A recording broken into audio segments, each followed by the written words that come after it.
Way back in May of 1984, the pirate radio station Laser 558 was launched from the MV Communicator, transmitting from international waters in the North Sea.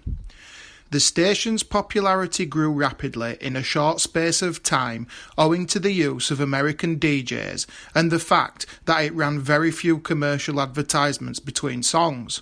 The station's motto was, "Never a minute away from the music," which ultimately became its downfall. During the 1980s, much of British radio was dominated by heavy talking and commercial advertisements as opposed to playing music.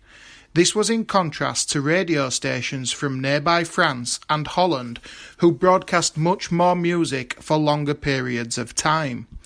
This meant that many British listeners often opted to tune in to European radio stations if the conditions allowed them to do so. Thus, the idea of Laser 558 was born, a radio station similar to the European model, playing non-stop music and transmitting close enough to Britain so that it could still be heard despite poor conditions. Its backer was a wealthy Irish businessman named Philip Smith, and it was London DJ John Kenning who was tasked with creating the programme.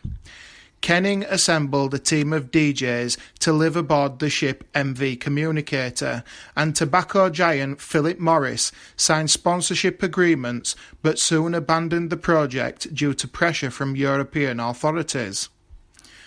The station would transmit on 558 kHz, and its antenna would be a long wire held high above the ship by a helium dirigible tethered to the deck of the ship. The team encountered many problems early on, such as the build of the antenna. Many of the helium balloons used to hold it up were lost in bad weather, and the initial transmitting frequency of 729 kHz was abandoned due to poor reception in London owing to Radio 4 relay on the adjacent channel. Laser 558 was fully operational by May of 1984, boasting two 25 kilowatt transmitters, although only one transmitter was used at a time on half power because of the tuning limitations of the inverted L antenna. At its peak, it had an estimate of 4 million listeners tuned in from the UK and a further 4 million listeners on the European continent. By August of 1985, the British government decided to take action on the pirate station. Aptly named Eurosiege, vessels from the authorities were anchored at the side of the MV Communicator. With the on-air DJs often poking fun at the intruding ships, at one point the Communicator's captain even moved the ship to another location, but the government vessels soon followed.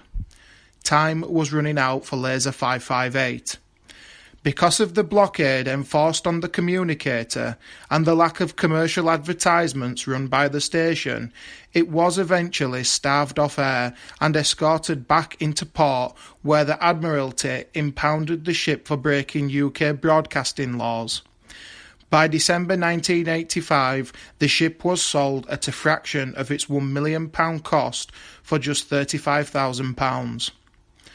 The MV Communicator was purchased by East Anglian Productions and was again fitted with radio broadcasting equipment of similar power as before, and the ship returned to the North Sea in late 1986 and began in running test transmissions on 576 kHz under the name Laser Hot Hits.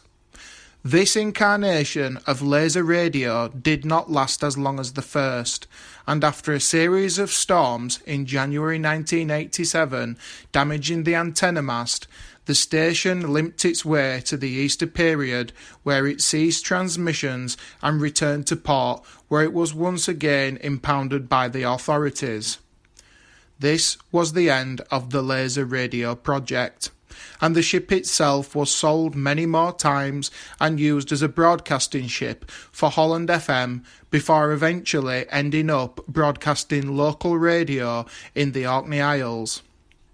In 2004, The ship was sold for a mere £1,000 and was beached at St Margaret's Hope Pier and cut up for scrap. Many of the radio station's programmes can be found online, as well as the original jingles it used, with many websites dedicated to preserving its memory as a pioneer of pirate radio, along with its competitor station, Radio Caroline.